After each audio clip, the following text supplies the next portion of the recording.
On the 14th of March, open-source satellite tracking platforms flagged an anomaly moving at sustained high speed through the South China Sea.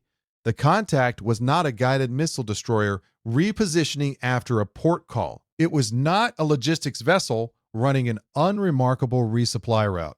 It was USS Tripoli, LHA-7, an amphibious assault ship that most defense analysts had spent the better part of 2 years writing out of serious operational discussion.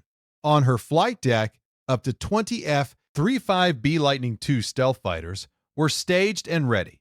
In her hull, 2,500 United States Marines sat packed into berthing compartments and equipment bays, waiting, her heading pointed toward the Strait of Hormuz. And the moment analysts registered that destination, a single question surfaced through every defense intelligence channel paying attention. Why is this ship the one they are sending? To answer that question properly, you first have to understand what the strategic picture at Hormuz already looks like before Tripoli arrives, because without that context, the decision to deploy her reads as either desperate or incomprehensible. The truth is, neither.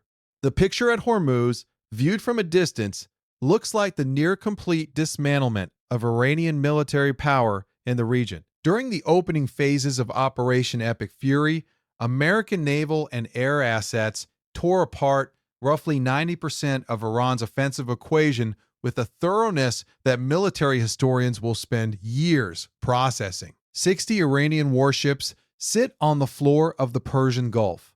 The missile production facilities that spent 2 decades arming Hormuz with its offensive teeth, the factories that fed the shore batteries and the mobile launchers and the coastal defense networks, have been reduced to concrete rubble by sustained precision strikes. Drone production lines that once reliably manufactured surveillance and attack variants by the hundreds are completely silent. The air defense architecture Iran constructed over 4 decades to protect these assets is largely gone, dismantled by carrier air wings in the opening 72 hours of the campaign. 2 carrier strike groups now maintain perimeter control from outside the Gulf.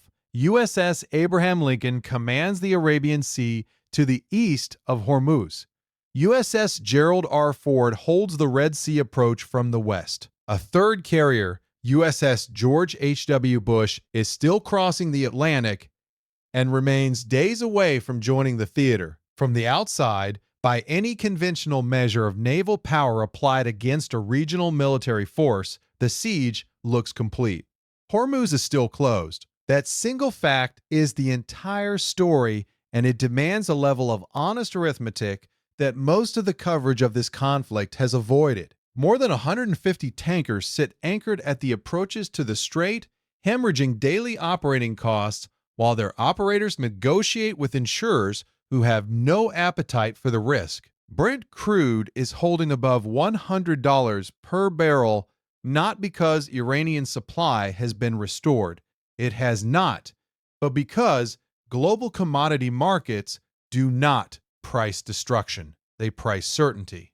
And certainty, right now, is exactly what does not exist in the 6 nautical miles of water between the Omani coastline and the Iranian shore. The remaining 10% of Iran's military capability, the fraction that survived 2 weeks of the most intensive naval air campaign since the Gulf War, is dispersed, concealed, and patient. Mines anchored in the shipping lanes at depths calibrated to destroy laden tankers. Mobile anti-ship missile launchers buried in hardened mountain tunnels along the Iranian coast, survivable precisely because they are mobile and because mountains are not targets you can flatten with a cruise missile. Fast attack craft staged inside coastal inlets along a shoreline that runs for hundreds of miles and offers concealment that no amount of overhead surveillance can fully eliminate. 10% sounds like a rounding error. In any other strategic context, it might be. At Hormuz, 10% is sufficient to keep the strait closed indefinitely. The brutal logic works like this. You do not need to defeat a navy to close a shipping lane. You do not need to sink a carrier strike group or destroy an escort flotilla. You need to sink one commercial vessel, one tanker burning in that 6-mile corridor, one insured hull on fire with 300,000 tons of crude aboard, and no underwriter on the planet will issue the policy required to authorize the next commercial transit. The strait does not close through force of arms. It closes through fear. And fear, unlike a missile battery or a minefield, cannot be neutralized by a precision strike. Fear sustains itself. It compounds. It only needs a single example to justify every subsequent refusal to transit. That is the paradox that sits at the center of this entire conflict. The most powerful navy in human history has accomplished something genuinely extraordinary. It has dismantled 90% of a regional military power's offensive capacity in under 2 weeks. And that achievement, as remarkable as it is against every historical comparison, is not enough. Escort operations require certainty. The strait demands 100%. And the distance between 90 and 100 is not a negotiable margin. It is a supertanker on fire in a shipping corridor that handles 20% of the world's seaborne oil trade, with global energy markets watching every minute of it. Which brings the question back to Tripoli. Why is the Pentagon routing an amphibious assault ship that the defense establishment spent years dismissing through the South China Sea at high speed toward the world's most contested waterway? What does a vessel carrying 2,500 Marines offer that 2 nuclear-powered supercarriers with their full air wings, their Aegis combat systems, their Tomahawk magazines, and their anti-submarine warfare assets have not been able to provide? The answer is not found in any of the capabilities Tripoli shares with those carriers. It is found in the single capability she carries that they do not. And to understand that capability fully, you have to understand the strange and contested history of how this ship was built, why the design decision that defined her nearly ended her procurement before the hull was finished, and why the feature that drew the loudest criticism turns out to be the precise reason she is indispensable right now. When the Navy's Design Bureau finalized the specifications for the America-class amphibious assault ship, they made a decision that immediately drew the kind of hostile institutional response usually reserved for catastrophic procurement failures. They removed the well deck from the design entirely. For anyone unfamiliar with how amphibious warships are engineered, this demands context. The well deck is the ballasted flooding chamber built into the stern of an amphibious assault vessel. It has been standard architecture on every American assault ship since the Second World War. It is the mechanism through which landing craft are launched, through which LSAC air cushion hovercraft are deployed, through which the physical act of putting Marines on a contested beach from the sea is executed. It is, in the most literal sense, the defining feature of what an amphibious warship is built to do. Designing one without a well deck is the naval equivalent of engineering a cargo aircraft and removing the payload bay. On its face, the logic appeared not just unusual, but incoherent. The backlash was immediate, and it was sustained. Marine Corps generals appeared in congressional hearings to testify against the design direction. Defense analysts wrote at length about a platform that seemed to have forgotten its own operational identity. Congressional pressure mounted quickly enough that the Navy was eventually compelled to commit to restoring the well deck on the third hull of the class, USS Bougainville, LHA-8.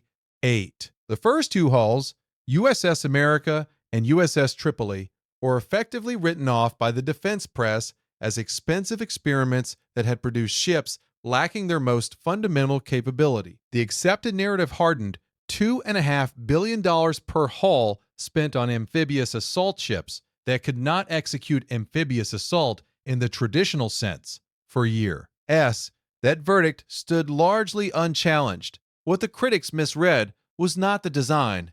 They misread the intent. The Navy's designers had not forgotten what an amphibious ship was built to accomplish. They had made a deliberate and consequential trade, and the value of that trade was not visible to anyone looking at the ship through the lens of Second World War amphibious doctrine. The internal volume that a well deck occupies is enormous. Removing it did not produce empty space. It liberated that volume for redistribution, and what that redistribution produced was a collection of capabilities that no previous American amphibious vessel had been able to carry simultaneously. The hangar bay was doubled in effective operational area.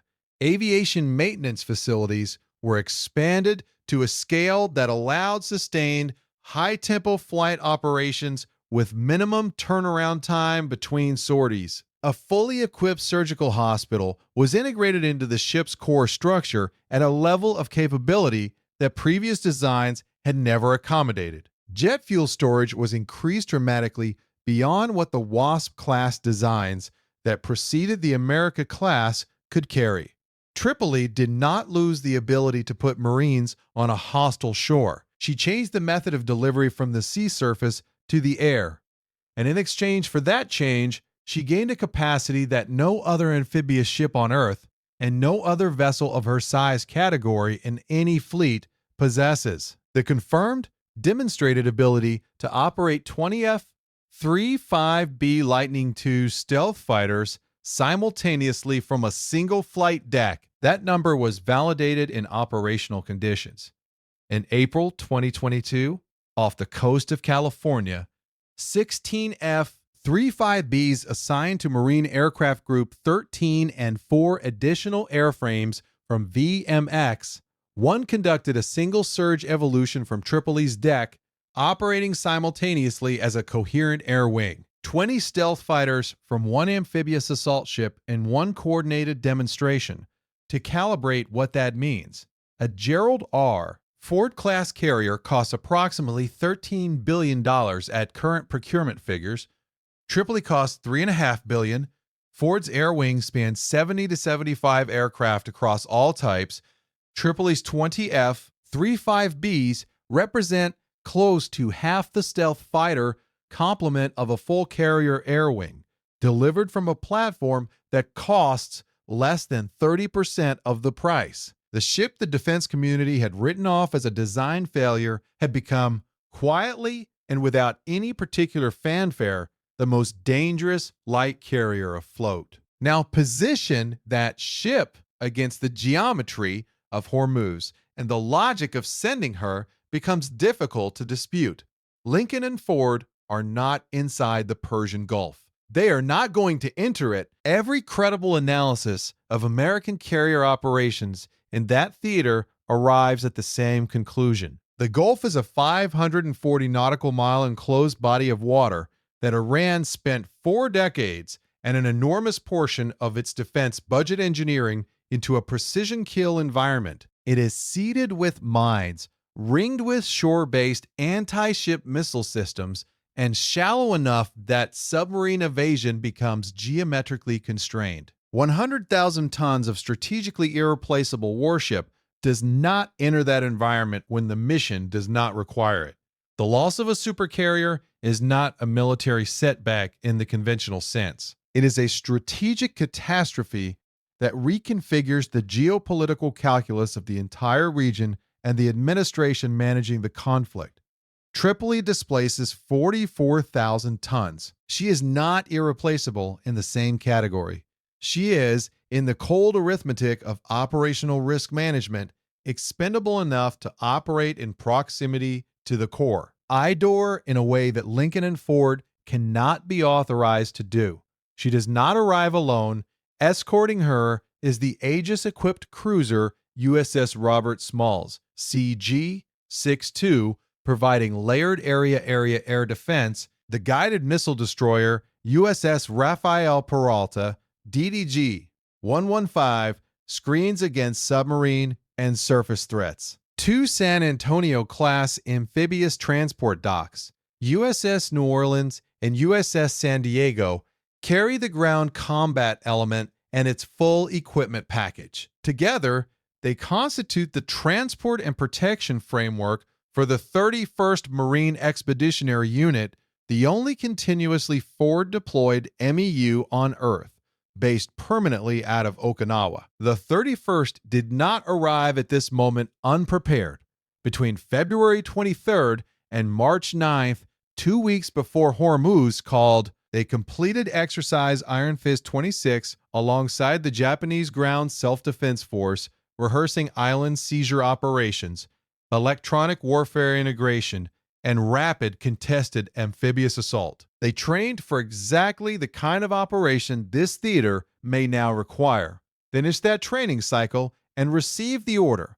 The cost of pulling them is real, and it matters. Repositioning Tripoli and the 31st MEU strips the Indo-Pacific of its only organic amphibious rapid reaction capability at a moment when that theater cannot afford gaps. The Pentagon accepted that cost without apparent hesitation.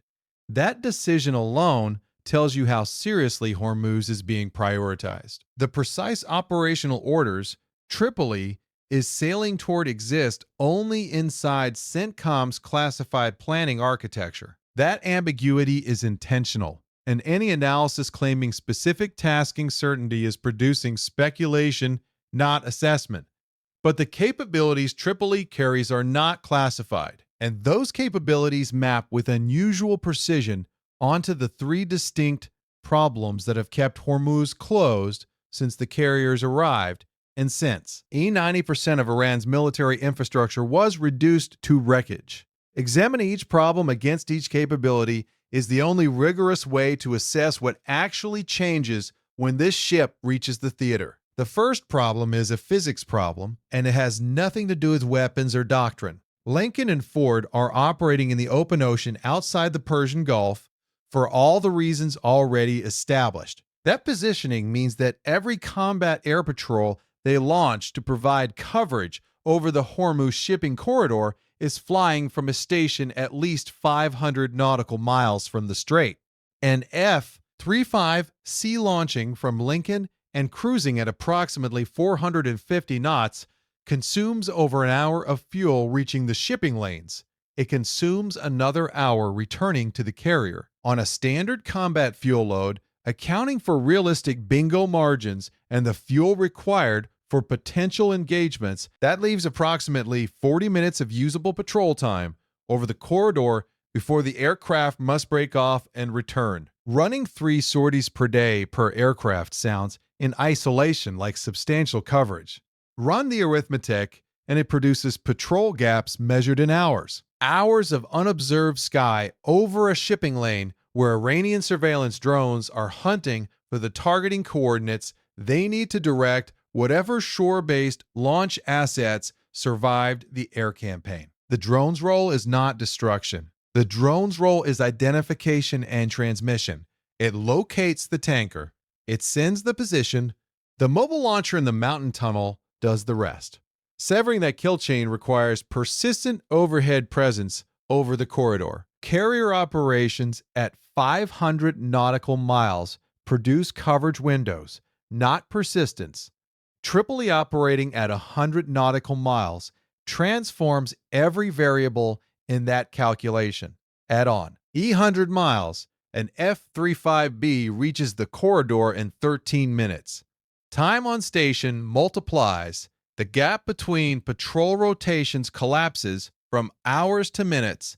The F-35B's passive sensor suite, its ability to detect, classify, and track airborne threats without broadcasting its own electromagnetic signature, means Iranian surveillance drones operating over the strait encounter an adversary that has already found them before they find anything worth targeting. The kill chain breaks at its first link. No position data reaches the shore launcher. No strike authorization is transmitted. No tanker burns. The physics of proximity solves, in one move, the patrol persistence problem that carrier operations at range could never resolve. The second problem is the islands, and air patrols above them solve nothing. 3 fortified positions sit directly within the Hormuz shipping corridor itself, and the threat they represent is not addressable from altitude. Abu Musa, Greater Tun, and Lesser Tun were taken by Iran in 1971, and in the decades since, they have been methodically converted from small, strategically marginal islands into hardened military platforms. anti-ship missile batteries with coverage spanning the full width of the strait, coastal radar networks capable of tracking and targeting every vessel in the corridor, artillery capable of direct engagement at close range, IRGC garrisons with the communications architecture to coordinate multi-axis strikes against transiting commercial shipping. They are, in operational terms, stationary warships that cannot be sunk, fixed permanently inside the only water passage every loaded tanker must use. Even accounting for the damage delivered during Epic Fury's air campaign, any residual capability on those islands represents an unacceptable threat to vessels in the shipping lanes. You cannot escort a 300,000-ton crude carrier past an active missile battery by maintaining combat air patrol above it. A conventional amphibious ship attempting to neutralize those positions would face an immediate structural problem. It would need to push landing craft through the same mined waters it was attempting to clear. Tripoli does not face that problem. The reason it does not face that problem is the exact design feature that generated the most criticism. Without a well deck, Tripoli's Marines have no landing craft to push through mined waters. They were never going to approach from the surface. They come from the sky. MV-22 Osprey tilt-rotor aircraft and CH-53 Super Stallion heavy lift helicopters give the 31st MEU the capacity to execute vertical envelopment operations, inserting assault elements directly onto island objectives without transiting the mine waters surrounding them. They fly over the minefield entirely. They land on the objective. Strike teams eliminate missile launchers, destroy radar installations, recover whatever exploitable intelligence the timeline allows, and withdraw before the garrison can organize a coherent response. No permanent occupation is required. No sustained logistical support to a forward-held island is necessary. The required outcome is one destroyed missile battery, one blind radar, one position that no longer threatens the shipping lanes below. The operational precedent is documented. In 1988, during Operation Praying Mantis, Marine forces destroyed Iranian oil platform installations in the Gulf in a single coordinated day of action. The 31st MEU trains for operations of exactly this character and complexity. The third capability operates at the largest scale of the three and carries the broadest operational implications because it does not address a single specific threat.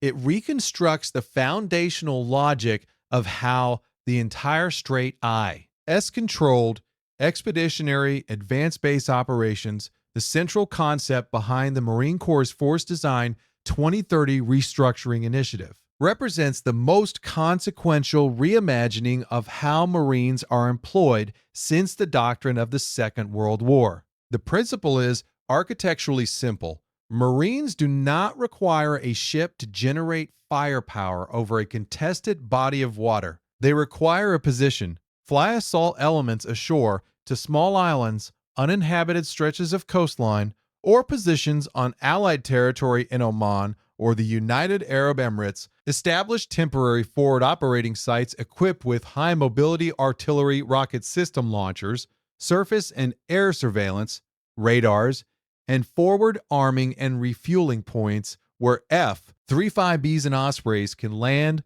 reload ordnance, take on fuel, and relaunch without returning to the ship.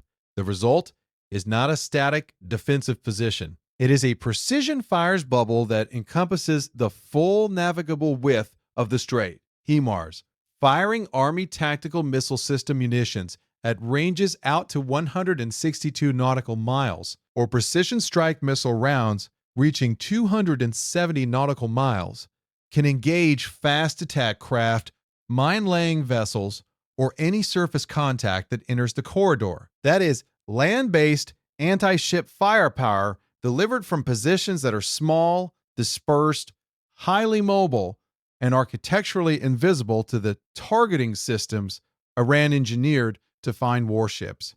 Simultaneously, Marine security elements provide close-in protection for the mine countermeasure vessels already working the shipping lanes, allowing clearance operations to continue under active threat conditions rather than pausing until the threat environment has been fully resolved before escort operations begin. What emerges when all three of those operational capabilities are running simultaneously is everything qualitatively different from everything Iran has faced since the first day of this conflict.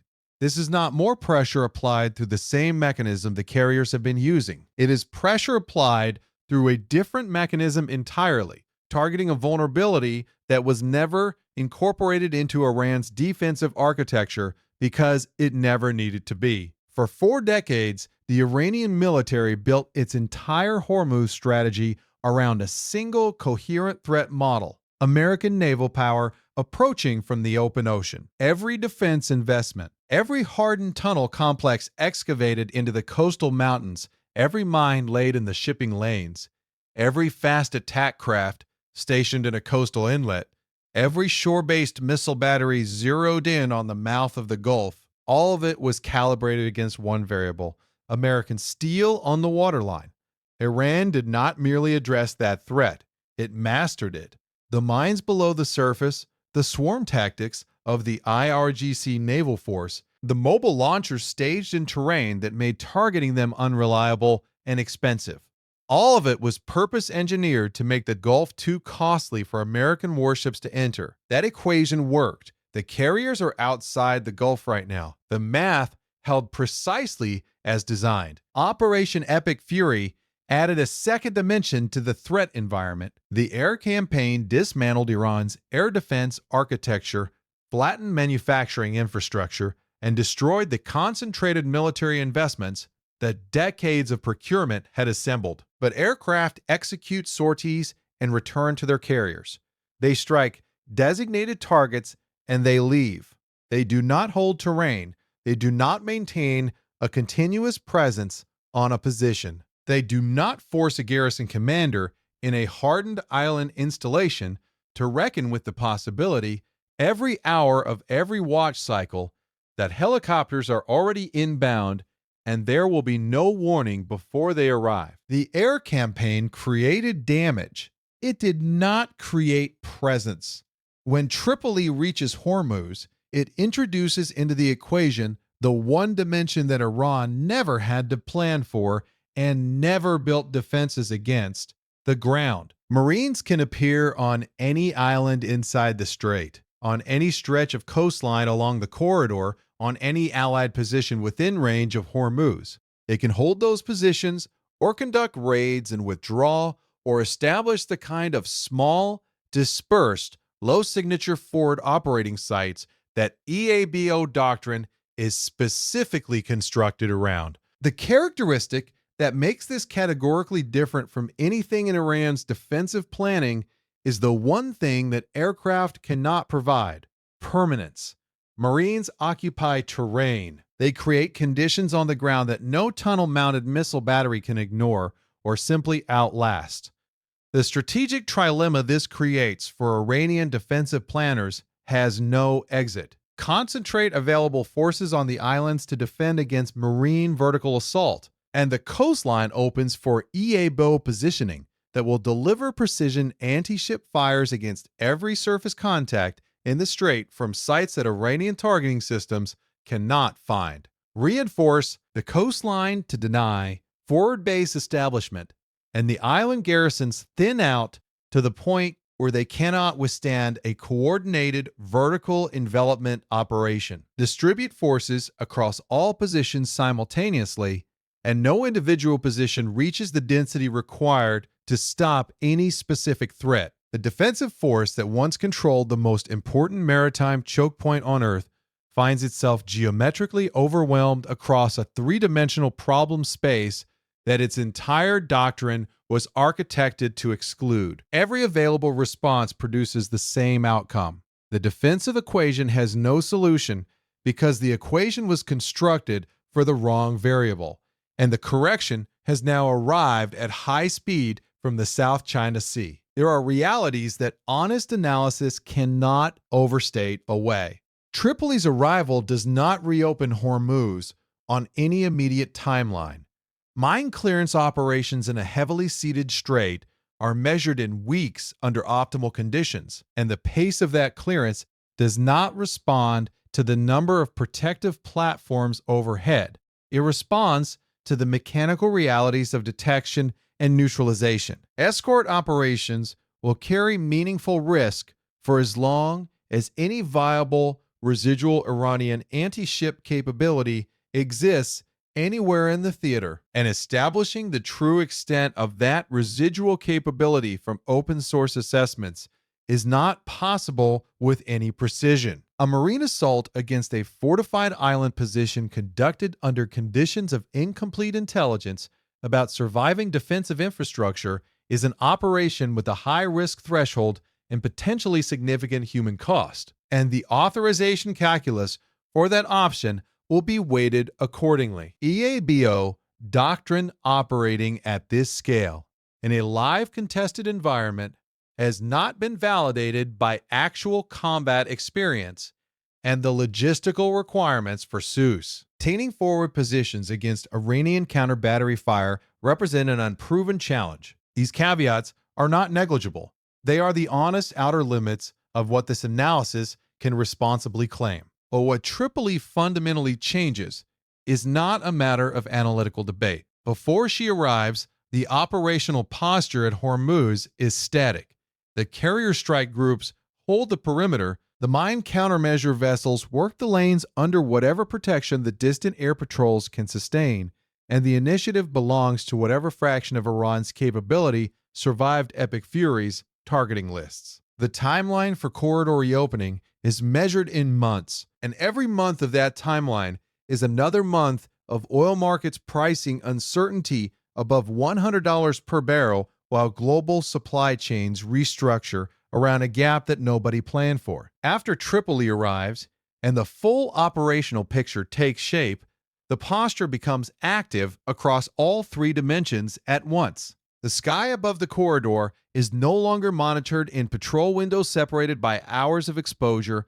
It is covered continuously from a platform close enough to make that coverage meaningful. The fortified islands are no longer fixed threats that must be methodically worked by airstrikes over an extended timeline. They are positions that Iranian garrisons must defend against assault operations that could materialize at any hour from any direction above the waterline with no approach signature through the mined waters below. The coastline is no longer a sanctuary for mobile launchers, repositioning between strike windows. It is observed, targeted, and engaged by precision rocket artillery fired from positions that Iranian targeting infrastructure cannot locate.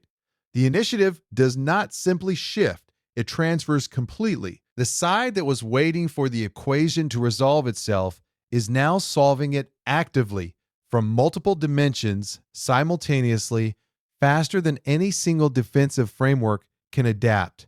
That is the resolution of the paradox. The Navy did not close the gap between 9, TN 100% by sending more warships into the corridor. The carriers had already demonstrated the ceiling on what that approach could achieve. What was sent instead was a force architecturally designed to operate precisely where ships cannot go, on islands inside the strait, on coastlines along its length, in the airspace above it, at ranges and patrol densities that no carrier operating at 500 nautical miles can produce. The gap between 90 and 100% was never a firepower deficit. It was a dimensional deficit, and the platform that fills it is the one the entire defense establishment spent years dismissing as a procurement error. The ship that traded its well deck for a doubled hangar and was declared structurally irrelevant. The ship they called a mistake turned out to be the only answer shaped correctly to fit the problem. Iran spent 40 years solving the equation for ships. They built that solution with extraordinary discipline and genuine strategic intelligence. They solved exactly the right equation. They were solving for the wrong variable, and the correction was already underway before anyone on the defending side recognized what was coming.